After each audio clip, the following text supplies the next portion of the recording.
So tonight I want to talk about accuracy with words. It's important that we use words accurately and in context, both of which I don't do. Because my Johnny mind works by spontaneity. Whatever I think, I say. So I like to make up my own words. Like prolapse is one that I've made up. Prolapse, that's a lapser that's really professional at it. They're a skilled lapser. Kind of describes a lot of my life. Mr. Lapse. Not only have I lapsed before, but I've relapsed. I visited the lapse and relapsed until finally, with a friend, we both lapsed and we collapsed. So these are words that I just make up on the go. People may not understand, but I don't care. What's important is that I'm having fun on the inside. You see, I'm in Johnny world. It's a world of my own, and I can make up any words I want.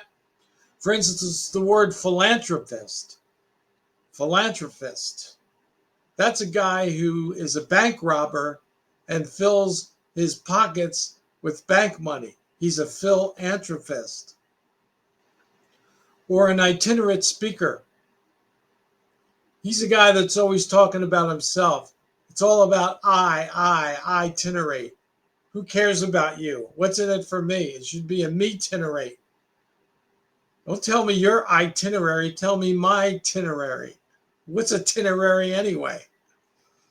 It sounds like an old Irish fairy tale. Short and Begore, did you see the itinerary? Yes, he's over at the end of the rainbow with a pot of gold next to the leprechaun. Oh, I tried to catch the itinerary one of these days, but I just can't seem to get him. Sure to be good. We better pray to Mother Mary to help us. So I just make up these words as I go. How about this one? Protagonist. That's somebody is pro antagonist.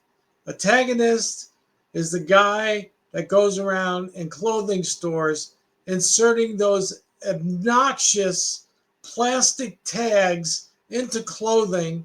You buy clothing, you know those tags. You can't break them, they're unbreakable. You try to use your teeth and your teeth break. You try to find a scissor and you cut a big hole in the clothing.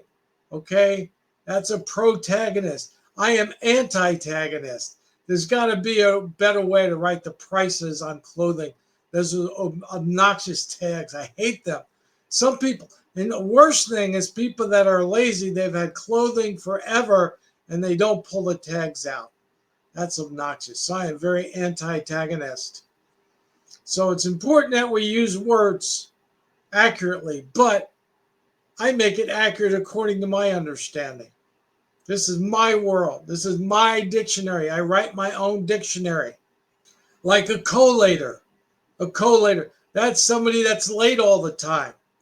You know people like that. I mean, if the meeting's scheduled at 8, 9:30, they'll show up with excuses. And if their buddy does it, he's a collator. Of course, they're close friends with the collapser. You got the collator and the collapser. Both losers. Both groups of losers. But I like positive words. I think, I believe in sunshiny, happy days, lollipops and rainbows and unicorns. So let's have more happy words in our vocabulary, like lollipop. I like lollipop. It just sounds like somebody that's lazy. He's a lollygagger and he's eating lollipops, sitting on the grass, looking at the sunshine and rainbows. Lollipoppers live longer. Did you know that? Lollygaggers and who eat lollipops live longer. They don't suffer from diabetes. All that sunlight takes away the sugar. They get vitamin D. It outsources and gets rid of that sugar. So to live longer, be a lollygagger that eats lollipops. See? Now this is common sense. This is common sense vocabulary. This is what words really should mean. So how about somebody from the audience? Do you have a word that you would like to know the more accurate definition to? What's that? Potential? Yes, potential. Right. That's a pot, an empty pot that is about to be filled with something delicious. Maybe it's mac and cheese, or maybe it's some spaghetti, but probably mac and cheese. If you've got young children, especially young boys around the age of 10, mac and cheese is what should fill every pot in your house to keep that 10-year-old boy happy. That pot has potential to bring goodness and happiness to a 10-year-old boy because it can hold mac and cheese. Mac and cheese would make the world go. As a matter of fact, we can solve all conflicts.